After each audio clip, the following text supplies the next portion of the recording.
Guys, it's your girl Kizzy Rock, and yes, Kizzy Rock is my birth given name. Happy Friday! Want to say hey to all my subscribers, new as well as season. I got a word for you.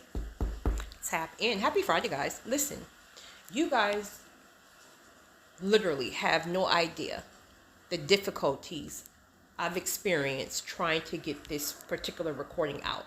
I literally recorded it this morning about 9 a.m. It was literally almost 40 minutes long. Went through all of that, and it literally did not save. Well, it saved, but for some reason past the second minute mark, the recording was lost. 40 minutes. And I said, you know what? I'm not going to make another one. And I got convicted very heavy. Yes, you are. Get your butt back to the table. And here I am. I have literally hit this record button 6 times because so that's how I know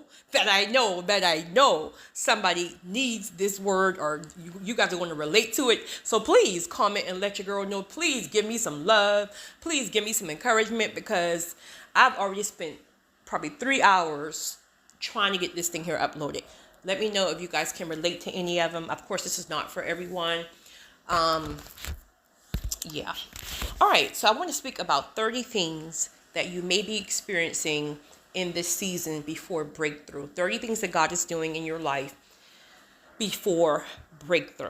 I'm going to try to run down these, but mind you, I've already crossed them out since this morning. So I'm going to just try to really go with the flow here. You guys know how I am with numbers. So I'm going to try to keep up with the count, but can't guarantee you it. But please just bear with me. I want to start with number 1, surrender. Many of us are in a season in a posture of surrender. The difference is this time is that we're actually at a place now where we're okay with the surrender. Where in prior seasons we may fight against that surrender because we don't it's a little uncomfortable, very uncomfortable. So we're like fighting against it. Where now we're in a season where we're actually okay with the surrender. Number 2, child, these things are all crossed out. Oh my goodness gracious. You're being tested, right? Left to right. Now, mind you, you're tested anyway on this journey. But now it's almost like you're taking final exams. You may, well, if you're like me, honey, you've been filling them tests, like you've been filling your test left to right, but you were determined. It's almost like you, if it was school, you would sign your own self up for summer school. You would hire tutors. Like you were determined to pass these tests, but you would still fail them periodically, right?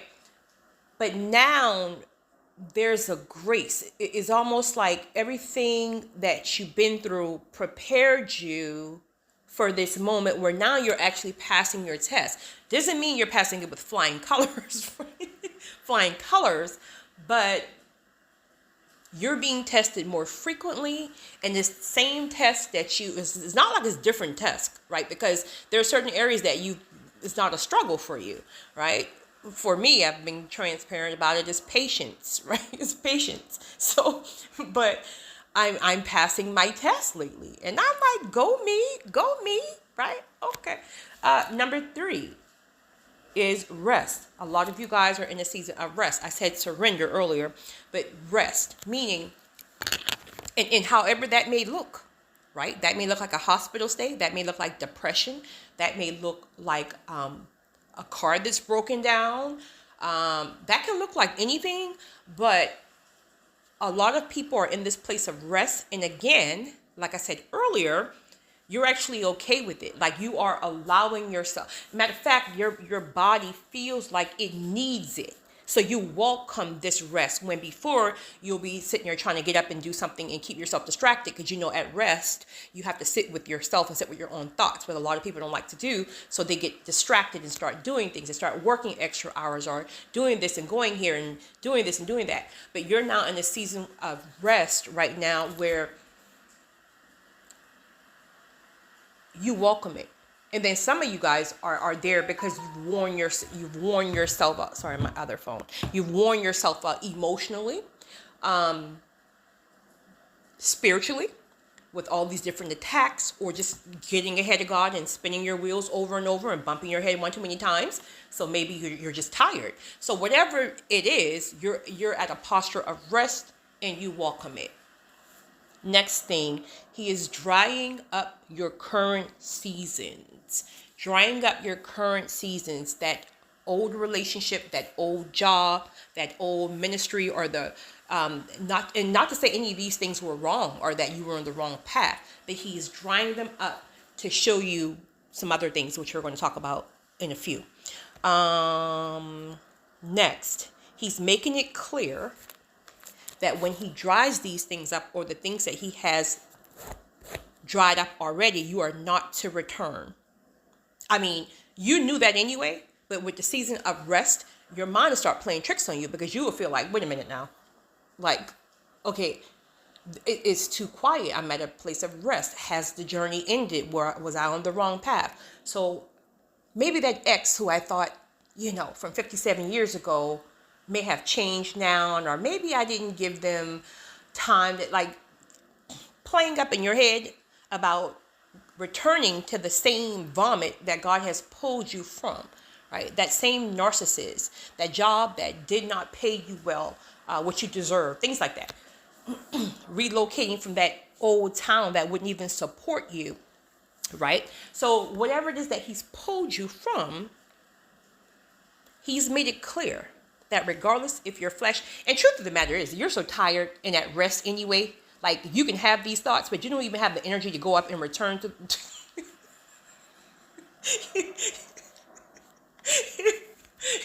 Your mind's telling you one thing, but your body's telling you another. You can have those thoughts, honey, but the thoughts of even trying to pack up a house, like you don't even have the energy to return. So let those thoughts come, but let them pass, honey, because you are going forward, not backwards. Next thing, I don't even know what number I'm on already. I've already lost count. You feel stagnant. You feel stagnant, and it's like God is not allowing you to move, meaning like you're in quicksand. Well, no, quicksand sinks, but you're like stuck in mud. You're like a pig stuck in mud. I mean, you can't go left, you can't go right, you can't go up, you can't go down. You feel stagnant. And that kind of alluded to what I said earlier, but I think I don't know. I guess he just know that if we even, like, we'll probably make the wrong move right now. So it's almost like he have you stuck, right? So if you're stuck, just trust and believe that he will come and get you when he's ready, right? Or when he's ready, when destiny is ready, or the next direction is ready, I should say. Next, you are going through constant attacks. Right? You went through attacks all throughout the journey, but you're going through like back-to-back attacks. But here's the difference. With past attacks, you were very busy trying to fight them on in your flesh, trying to defend yourself, or trying to somehow, whatever, do something to make the attack seem like it's over, or right, you got your hands up in it. But with these attacks, truly, he is requiring you to trust him and to leave your hands up off of them and literally trust him to fight this thing for you. And you're actually okay with it. You don't even have a desire to put your hands in it. You don't have a desire to try to, like, you're just like, listen, it is what it is, right? God's fighting my battles. Like, you can say what you want to say. You can do what you want to do. I'm going to stand here and let God chop your head off. So you do what you please, but I'm going to just sit here and chill, right? Okay, so chop your head off. Next thing, listen. A lot of people will turn back with this right here. And of course, I don't know if it's everybody, but I know it's many of the people who I'm in like contact with. You will experience one of the worst attacks of your life before certain levels, before certain doors. And it's almost like you don't even know the level of attacks until you get to certain levels. Meaning you don't even know let's just say there's 1 through 10. I'm just speaking in general, right? Your attack at level 1 might be you bump your toe and get a broken toe.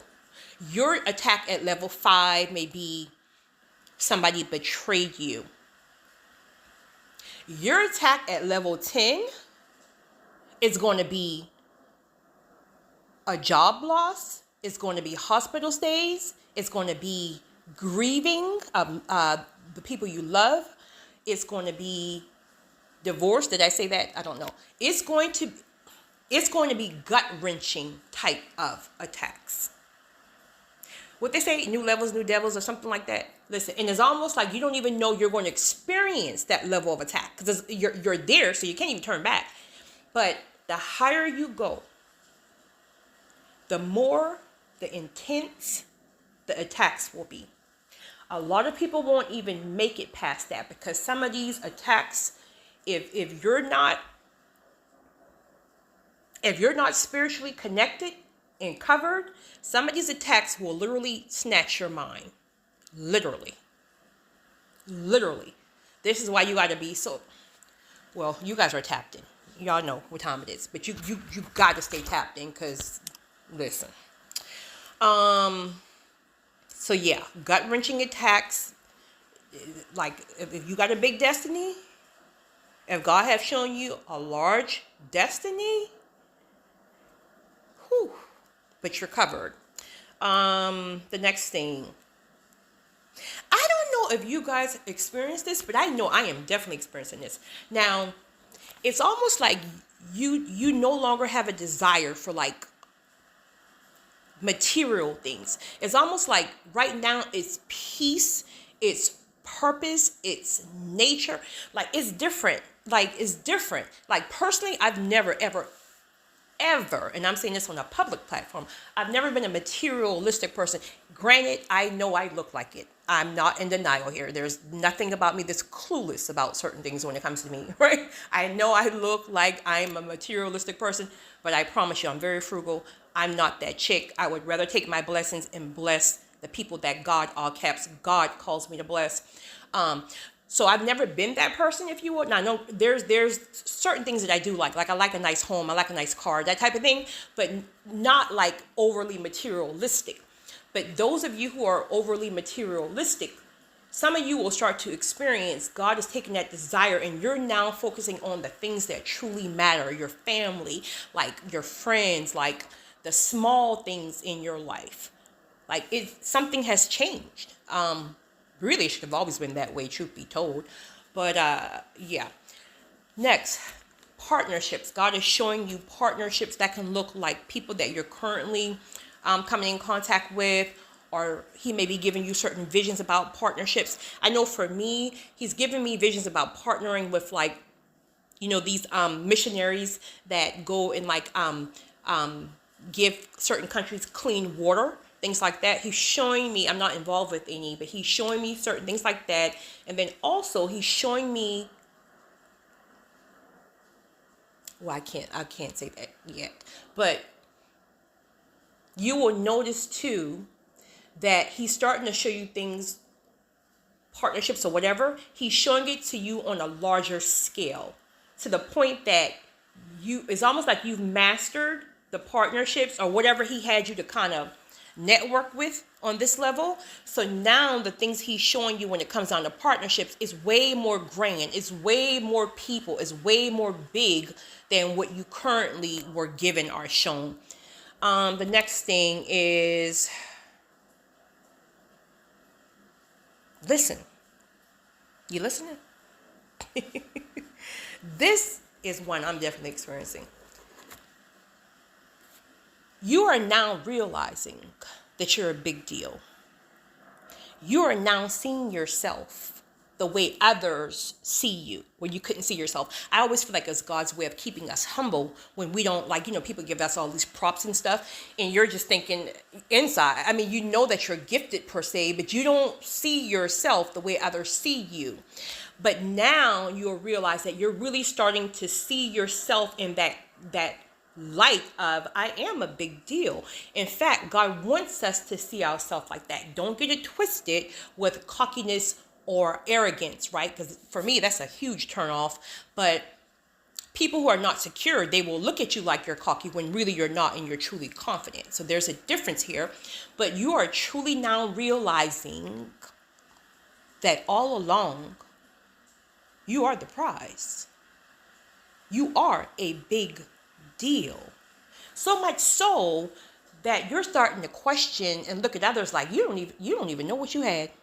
You couldn't even see it. You don't even know, right? Like, you nutcase. Like, seriously, right?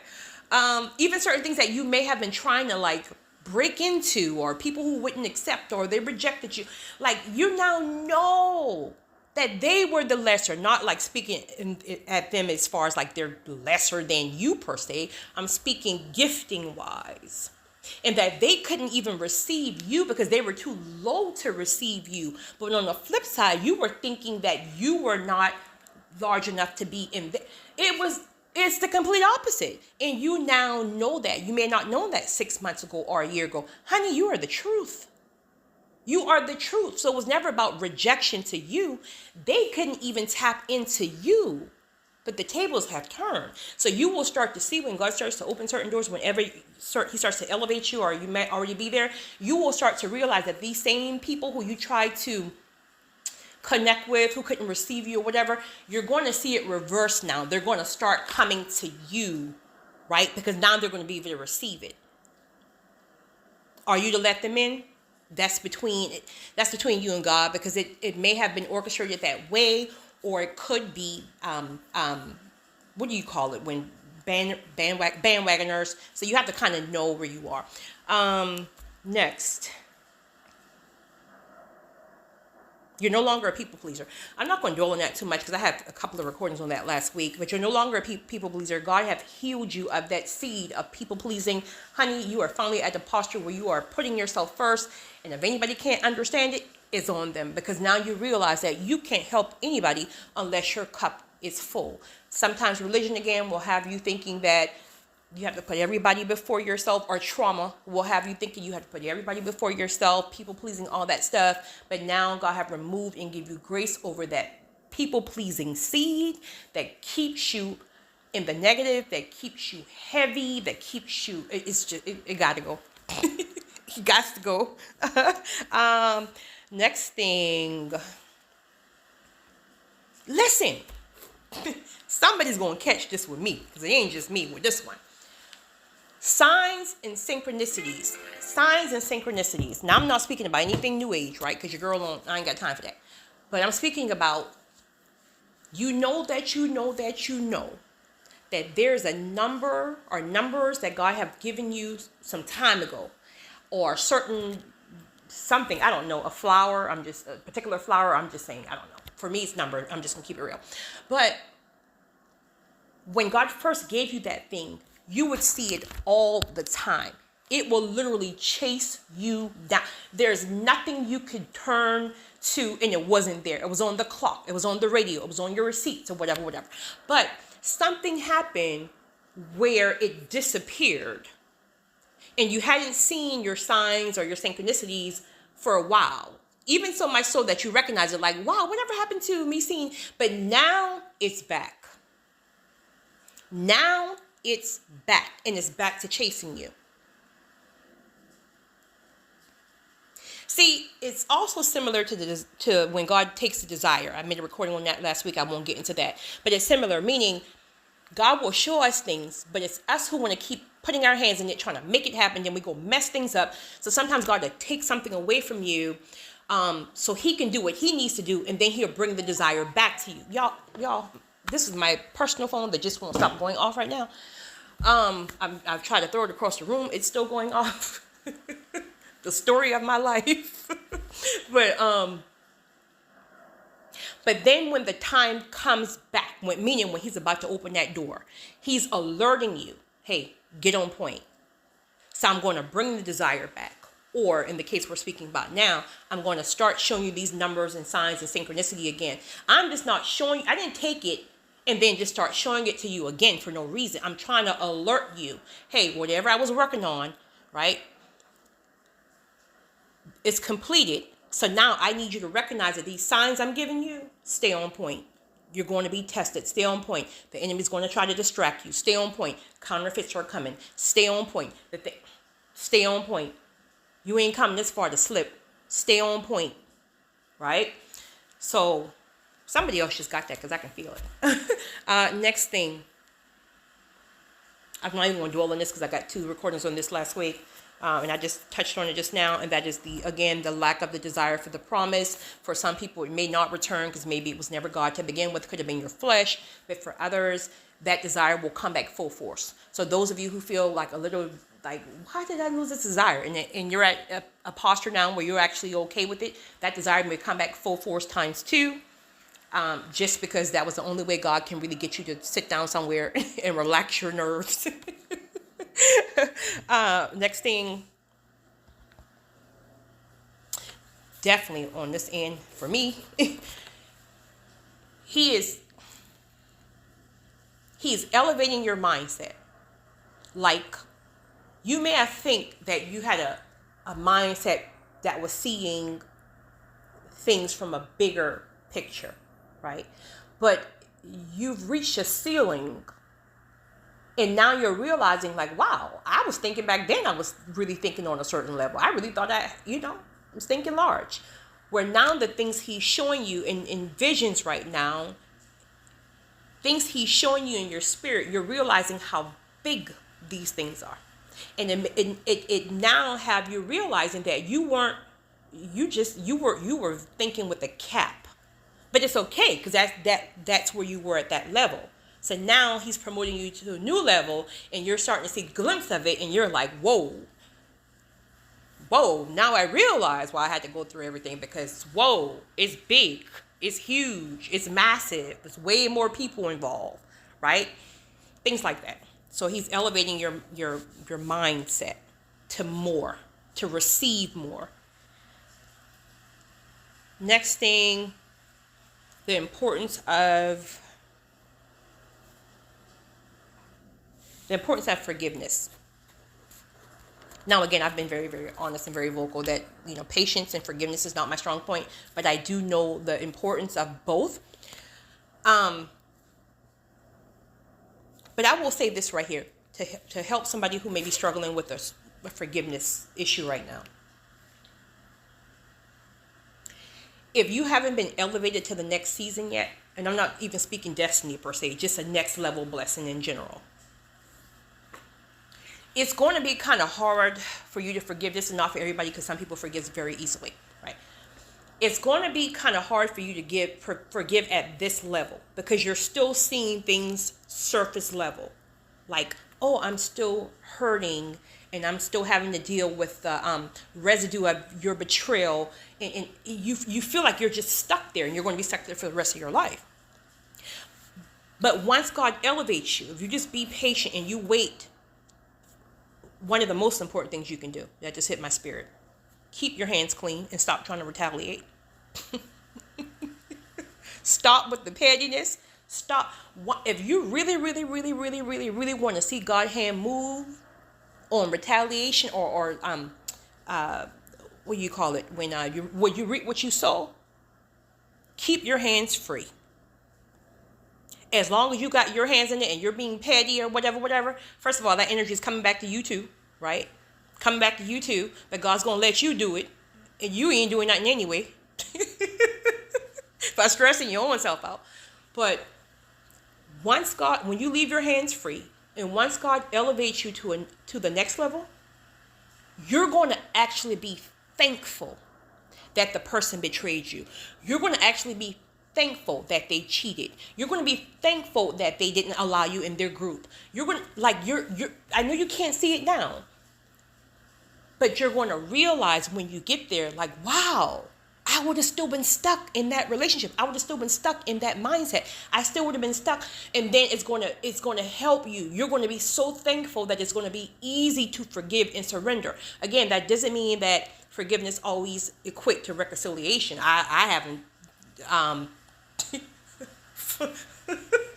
I haven't experienced the reconciliation part of forgiveness. I don't think. I think maybe it just depends on the level of the betrayal. I don't know.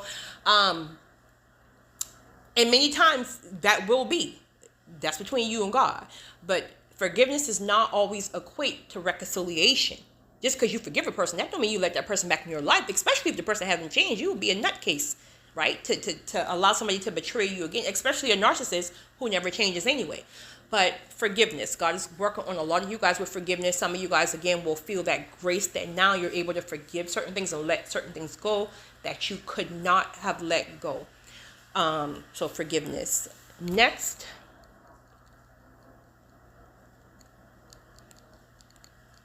healing your rejection wounds. That rejection that happened, let it be from your mom not being there, she was a crackhead, your dad not wanting you, the team not choosing you, the person whoever rejected you, or whatever situation that created that wound. Because see, if God don't really work on that rejection wound, you're going to keep self-sabotaging. And this is why God is allowing some of you, one of you, the things that you've asked for, he's giving it to you, and you keep self-sabotaging it. You will ask him, let's say for a female right now. This is coming to my spirit. You ask God for a good man. But God have been clear to you to tell you, like, okay, well, there's some healing that you need. This is very profound in my spirit, so it's got to be for somebody. There's some healing that you got to do, but you don't want to sit still. You don't want to sit in a single season, right? God trying to keep you in a single season, but you're not used to it because that seed of rejection tells you need to be accepted. You need to be, so whoever that dude is that's rejecting you, you keep trying to force this person to accept you and accept you and accept you and accept, right? That's just rejection. Where if you will sit in that season and allow God to heal you, you will realize what you carry. You will realize that you're the prize. And dude, I really should be rejecting you if anything. But cool, you're not healed yet. So God will give you what you want to show you you're not ready for it. So, okay, you ask him for a man or whatever you got going on, right? He releases it to you. A good one at that. Now, the dude is working. And because he's not answering his phone, because he's literally at work, you're blowing him up. And now the enemy is in your head telling you, right, as well as that seed of rejection, or he's ignoring your call, or he's with another woman, or he's this and that, or he's thinking you're not good enough. The other woman is pretty enough. See, your daddy abandoned you. He's abandoning you too. And before you know it, this firestorm comes across you, honey. You done said you text this man. You trifling.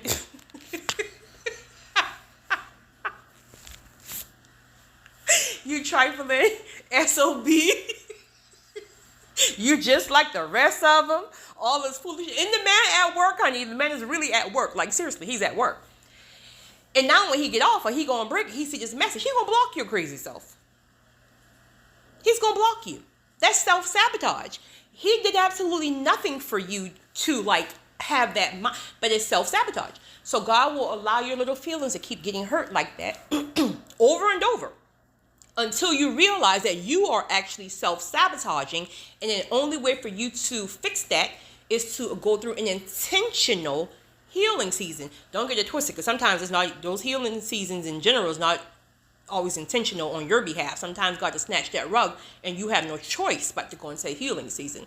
And now you're crying. You're like, God, when are you going to send my husband? And God's like, why would I send you a husband? And you can't even get past the first 3 weeks of dating before you sit here self-sabotaging. So, okay, Lord, you're right. I'm not going to do it anymore. I'm going to work on these vices. I'm going to work on this. And now, can I have somebody else? Now he's saying you're somebody else, right? You might get past to this point for 2 months without showing your true colors. Something happens, you do something crazy, and you self-sabotage. You get blocked again. So you see how that seed of rejection, and that can be for a guy, like that seed of rejection can have you self-sabotaging, and that's just not like a relationship. Even with jobs, like you're popping off at the mouth. God give you a good job, you pop up at the mouth, you lose the job, and you're trying to figure out what is wrong with me. A lot of the time you can't even control it because there are certain demons, strongholds within you that God has to really work on you with. When he have you in the season of singleness or a season of isolation. I don't even know who that's for, because I was not supposed to spend that much time on it, but somebody obviously needed it, and I'm okay with it. Next thing, I kind of said this earlier, you are the prize. You now know you are the prize. Like, you really see yourself the way God sees you.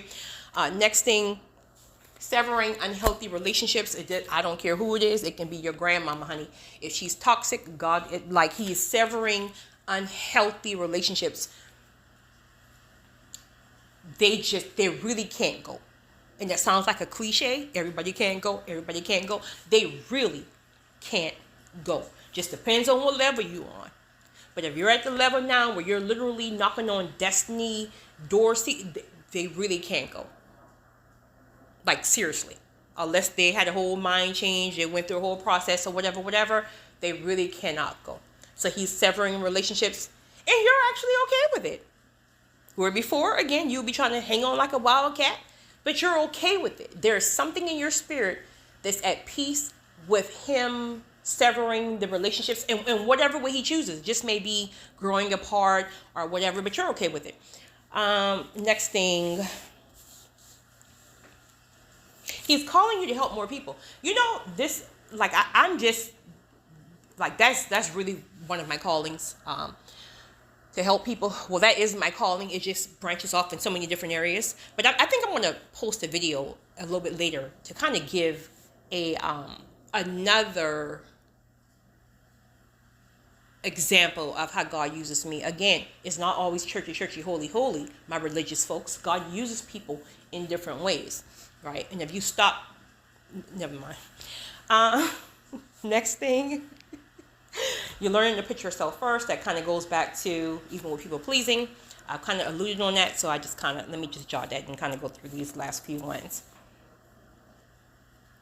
For some of you, you're realizing that the job or the career that, like, you could have only see that, like, seriously, like 20 years ago, you knew that you would be a mechanic until the Lord calls you home, honey, and like you breathe and you live being a mechanic, right? But now you're starting to gear and lean more towards your purpose and your calling. So that can look like, I don't know, God have you not adopting, but mentoring like young boys on that youth football team in your neighborhood or whatever. But you will find your desire kind of leaving more from your career or your job, unless it's kind of intertwined. I know mine is too, but even then I still feel like more of a pull towards purpose and calling, right? So just go with the flow. It can feel very, very uncomfortable because you're kind of like, oh, wait a minute now, because I'm so used to this, or like I feel like if I do less time here, like just go with the flow. Just kind of go with the flow versus go against the current. Next thing. Now, this is definitely me too. A desire for a more simpler life, like in another country, right? Now, that doesn't mean per se live there forever. It could be for some people, but even if you just go somewhere and live a year, or visit somewhere more frequently, that's like in another country where it's just, life is just more simpler than just the chaos all the time. My cousin actually told me, I was telling her about that too, and she was like, girl, get out my head. Like, that's what God has been downloading to me too. Just, another country. Like, right? Like when you're on vacation and you realize like how some of these countries are so laid back, like all this stress we be up under, like, okay. Next thing, I think I have like 4 more. He is teaching you to fight in silence. Like, shut your mouth. Shut your mouth. And here's why. Because a lot of the times you may actually be fighting with demons. Like, you're arguing with the person and you just can't understand why this person can't get it. Like, it's just common sense. It's just like you're constantly battling with the person. You're constantly in your flesh. You're constantly arguing and bickering, and it's almost like you're losing your mind because this person just can't receive you. Like, it's just, listen, he's telling you to just fight in silence. Less words. Close your mouth. Let people say what they want to say. Just look at them and smile. How are you? He's teaching you to fight in silence. Close your mouth.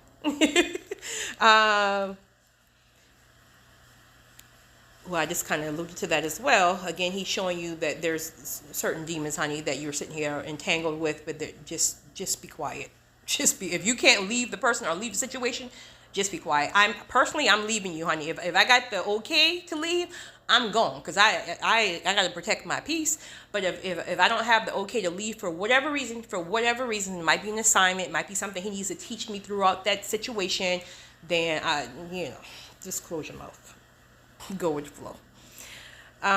Next thing, generational curses. He is starting to show certain people generational curses, norms, conditioning, whatever you deem it to be, all the way back, ancestor days, certain things that has been, in your family line for a very long time, and you're now realizing that, wow, this is probably why I'm struggling with this. God is showing you, especially if you're the chosen one, you answered, and you're like, seriously, he's showing you certain things to pray against. He's showing you certain revelations about certain things that may have been swept under the rug, and how it's affecting you, and the things that you have to do in order to break the chain, break the cycle, reverse the curse, all that stuff like that. But he's making it very clear. Things that probably your grandmother couldn't even see, or wasn't like able to really tap into, right? So yeah, I think I have 2 more. I can't read my own handwriting because I've crossed this out too many times.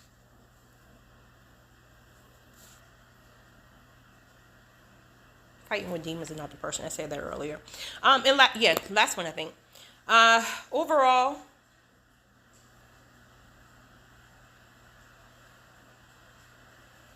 you know how to change what? Destiny is not complete. That you.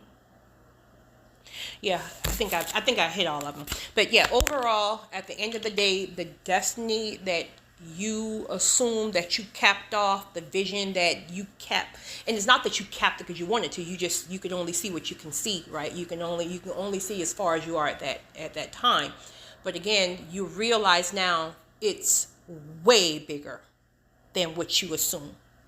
So when you were frustrated because God wouldn't open that particular door, he wouldn't open that particular door, you now know he couldn't open it because you were limited on your thinking. You were limited on how many people you would be able to bless. This thing is huge. Some of you guys are going to literally be internationally known. Like it's huge. It's big. And so I think he's really showing a lot of people now like visions of how big your destiny really is, again, and how you capped it without even knowing. So everything that you went through, you had to go through it in order to really, really be able to be prepared for where he's taking you. You guys have a great one. It's your girl, Kizzy Rock.